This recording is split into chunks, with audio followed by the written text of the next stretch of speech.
विषय असा आहे की धनगर समाजाचं तीर्थक्षेत्र खेलोबा मंदिराच्या प्रवेशद्वारावर पुतळा बसवण्यात आलेला आहे। आमचा पुतळ्याला विरोध असण्याचं कुठलंही कारण नाही।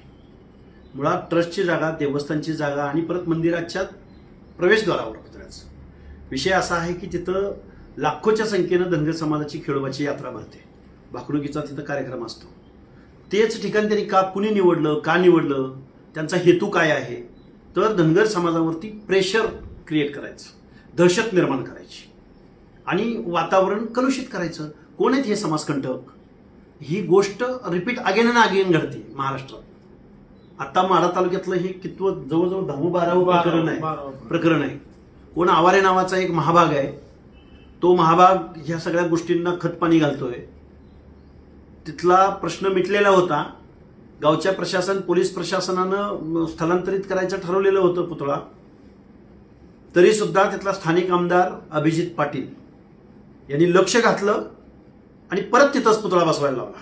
अभिजित पाटील, तुझ्या आमदारकीचा मार्ग आमच्या वाड्या वस्त्यावरून जातोय, ध्यानात ठेव।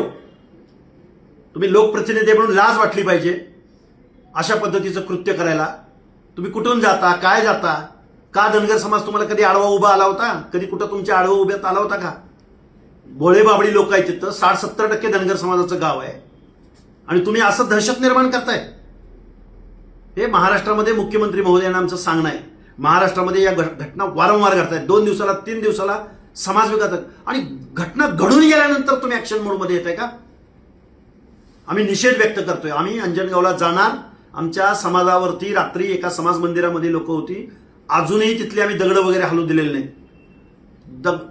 दगडफेक केलेले तिथं धनगर समाजावरती, बरोबर आहे का? मंदिरावर दगडफेक केलेले, हा कुणी अधिकार दिला? अरे महाराजांचा पुतळा दिवसा 12 वाजता आणा ना, रात्री 12 आणि 1-2 वाजता लपत छपत आणून बेकायदेशीर कृत्य करताय आणि मुख्यमंत्री महोदय तुम्ही 2-4 दिवसाला घटना घडते आणि तुम्ही वाट बघताय।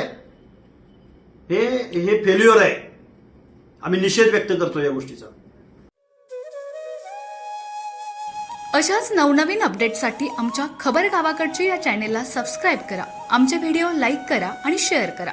धन्यवाद।